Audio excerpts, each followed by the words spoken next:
हाँ ठीक है।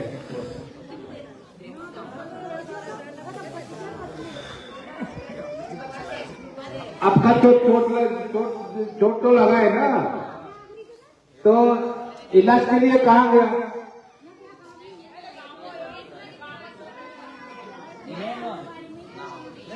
गाँव में कहाँ इलाज करवाया आप लोग?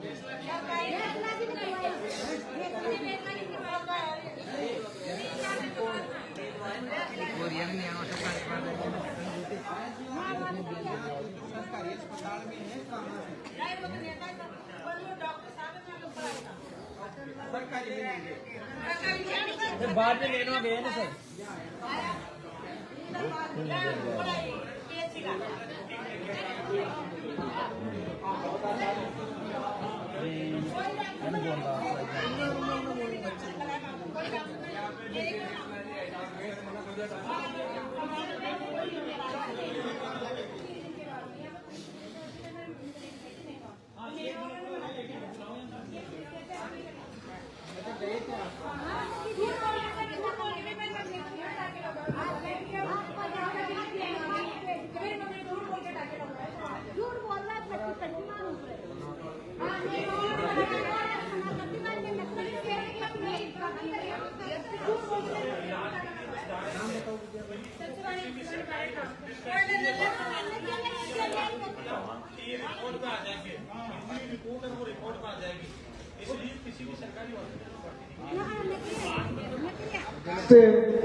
आप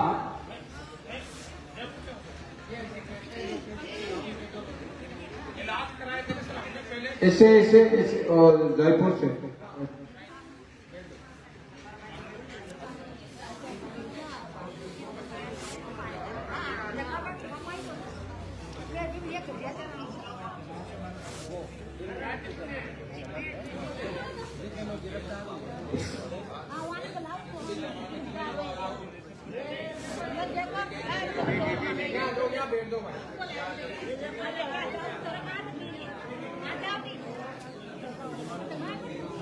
जिनको पकड़ा था पुलिस जमानत हुई है।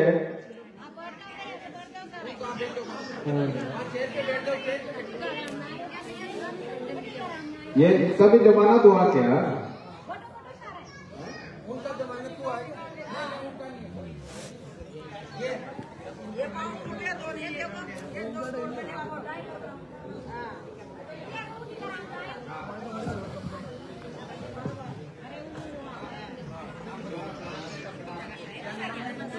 जी मेरा नाम विमल कुमार मीणा है, मैं यहीं का रहने वाला हूँ। तो जो हमने वोटों का बहिष्कार किया तो पूरे गांव वाले, उम्र मेरी अभी 18 साल है, तो हाँ पूरे गांव वाले बैठे थे, सुबह से भूखे थे, खाना नहीं आया था। तो फिर नरेश जी थे, उन्होंने खाना मंगवाया था, तो खाने की गाड़ी प्रशासन ने आगे आने दी थी।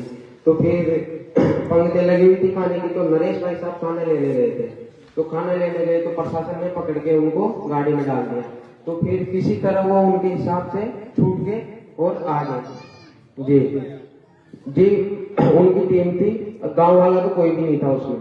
ये तो प्रशासन ने बचाव के तरीके पे बातें बना रखी है, लेकिन गांव वाला कोई भी नहीं था, उनके हिसाब से छूट गए और वो आ गए थे। आने के बाद प्रशासन ने अचानक लाठी चार्ज कर दिया। जो आदमी की पंक्ति बैठी थी, खाना आने वाला था, खाना भी नहीं आने दिया और लाठी चार्ज कर दिया। हम अपने बचाव के लिए घर में जाके बैठ गए। घर में बैठे हुए थे, करीबन 2-3 मिनट के बाद हमने दरवाजे लॉक कर रखे थे। पुलिस वाले अचानक दरवाजा तोड़ के घर के अंदर आए और मेरी मम्मी काकी वगैरह थी, उनको मारने लगे और गालियां दी। तो फिर मैं बचाव के लिए गया तो मेरे को भी मारा उन्होंने। तो फिर मारने के बाद मैं छत पे चला गया, जो सेकंड फ्लोर है उस पे जाने के बाद पीछे से और साइड से पथराव हुआ मकान पे। पथराव होने के बाद मेरे कंधे पे लगी। फिर मैं वहाँ पे रूम था एक ऊपर सेकंड फ्लोर पे, उसके अंदर चला गया। उसके अंदर जाने के बाद कोई सिविल में प्रशासन का आदमी था, उसने बाहर से कमरा लॉक कर दिया। तो आगे कांच वाली खिड़की थी, कांच फोड़ के उन्होंने मिर्ची बॉम्ब और आंसू गैस कमरे में डाले। करीबन 15 मिनट हम कमरे के अंदर रहे और धुआं कमरे के अंदर और रखा था। आधी बेहोशी की हालत में हमको रूम से बाहर निकाला प्रशासन ने। बाहर निकाल के कमरे के बाहर मारा और करीबन मकान से और स्कूल तक ये 200-250 मीटर की लाइन है, इतने तक पुलिस थी कमरे से, और यहाँ तक हमको मारते हुए लाए। मारने के बाद गेट से भी मारते हुए अंदर घुसाया और हमको इस कमरे में बंद कर दिया। कमरे में बंद करने के बाद हमारे साथ जाति सूचक शब्दों का इस्तेमाल किया गया और जो नरेश जी थे उनमें जबरदस्ती गालियां निकलवाई। हमसे बोले कि गाली निकालो, नहीं निकालोगे तो जो नहीं निकाल रहा था उसको मार रहे थे बहुत बुरी तरह। मेरे को भी 4-5 डंडे यहाँ पे मारे और फिर जबरदस्ती गालियां निकलवाए और जाति सूचक शब्दों का इस्तेमाल किया।